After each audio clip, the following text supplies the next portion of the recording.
Assalamualaikum warahmatullahi wabarakatuh. Saya Muhammad Asper Hermawan dari Ilmu Komputer 2024B dengan NIM 13136 24040. Pada hari ini, bukan hari ini, pada video kali ini saya akan menampilkan, mempresentasikan eh, proses untuk memvisualisasi data dari data population West Java 2010 hingga 2015. Oke. Jadi data ini memiliki 4 kolom utama, yaitu date atau tanggal, provinsi name, regency city name, dan population. Nah, jadi kita akan melakukan visualisasi terhadap data tersebut. Yang pertama, sini kita lihat kodenya. Saya menggunakan Google Colab di sini dan ini sudah dijalankan, berhasil dijalankan. Pertama kita import dulu pandas ini untuk mengolah datanya, lalu Matplotlib dan Seaborn ini untuk visualisasinya. Pertama kita atur gaya visualisasinya dulu, itu white grid ya, set style jadi white grid putih, dan Seaborn V08 dip ya, ntar tampilannya seperti ini. Yang pertama kita nge-load datanya dulu. Kita menggunakan try dan accept agar error itu bisa ditampilkan ya dengan jelas biar nggak pusing bacanya. Di sini ada population.csv, udah saya import, udah saya download zipnya, lalu saya import ke Google Colab ini. Dan kalau misalnya saya itu nggak import atau ya file yang nggak ada atau nulis namanya itu salah di sini, maka dia akan ngeprint error ya.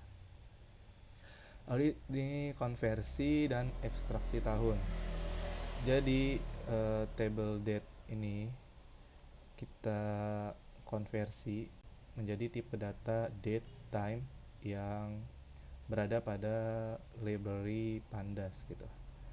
Lalu df tahun ini itu adalah menggunakan properti .dt.year untuk mengekstrak nilai tahun yang awalnya itu integer dari kolom date yang sudah dikonversi, lalu menyimpan ke kolom baru yang bernama tahun. Jadi kita ngambil tahunnya aja.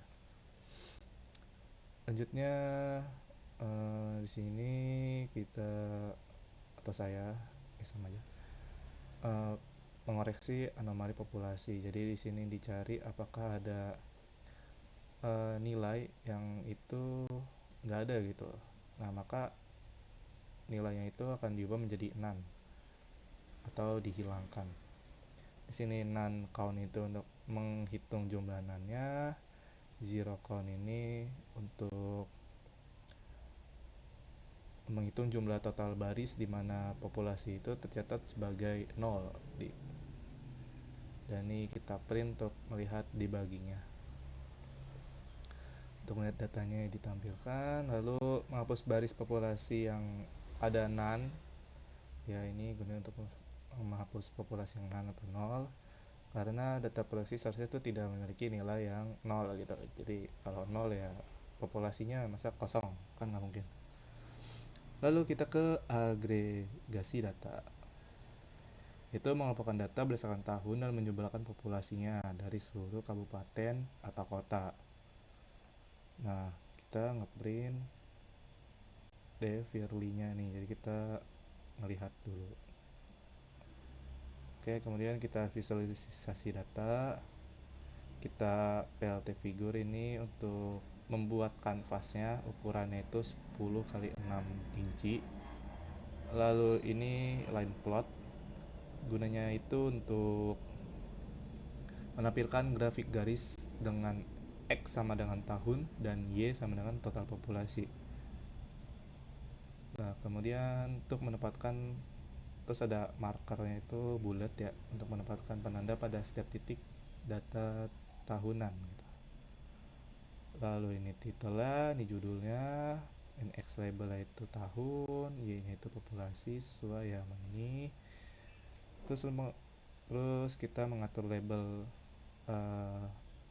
X aksis atau sumbu X agar setiap tahun ditampilkan, mengganti format sumbu X ke jutaan.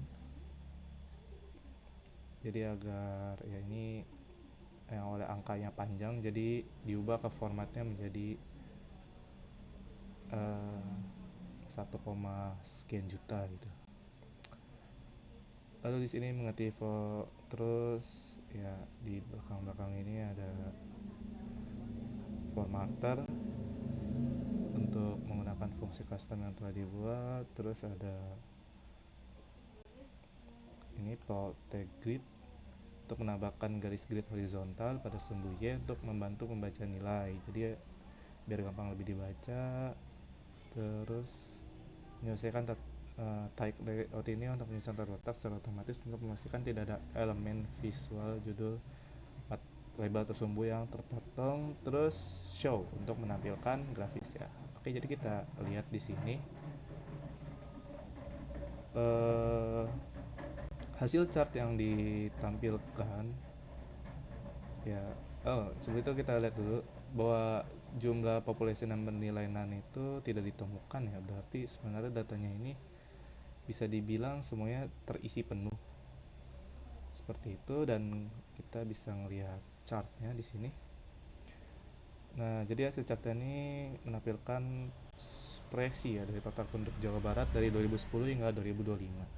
Nah, grafik ini secara eksplisit menunjukkan tren kenaikan yang linear dan sangat konsisten dari grafik populasi di Jawa Barat pada awal periode sekitar tahun 2010 ya, makanya ada di sekitar 8 juta ya. Terus tiba-tiba nih ada penurunan dari datanya. Ini saya udah coba cek kenapa datanya menurun, cuman ya terlihat dari ini NaN ya kosong gitu. Mungkin ketidakmampuan saya atau ya saya harus analisa datanya mungkin. Jadi grafiknya itu cenderung menurun ya. Dan ini sempat naik di 2025 hingga 2017, lalu tiba-tiba jomplang begini. Total penduduknya nggak mungkin kan, dari 7 juta tuh tiba-tiba mati 6 juta orang atau meninggal, kan agak aneh. Saya juga nggak tahu kenapa. Tapi enggak, ini bukan covid ya, bukan covid ya. Oke lah, mungkin itu saya India berhasil memproyeksi datanya berdasarkan data yang udah saya ambil di sini. Walaupun emang datanya kayaknya tidak sempurna ya, sehingga ada anomali seperti ini yang tiba-tiba ngejomblang ke bawah. Oke, dan di sini juga sebenarnya udah ada ya orang yang ngebuat sih, dan saya pun periksa, dia pun juga jomplang ya di kode yang dia buat. Ada data yang jomplang gitu pak ya. Mungkin bukan salah dari saya, tapi emang database-nya yang begitu. Yang mana ya yang jomplang ada nih. Nah, ini nih jomplang ya dari 2018 ya, bener jomplang sama lebih sesuai emang dari datanya. Berarti bisa disimpulkan bahwa visualisasi itu sudah berhasil, bisa menampilkan chart yang menunjukkan jumlah populasi di setiap tahunnya gitu. Mungkin itu saja presentasi dari saya. Wassalamualaikum warahmatullahi wabarakatuh.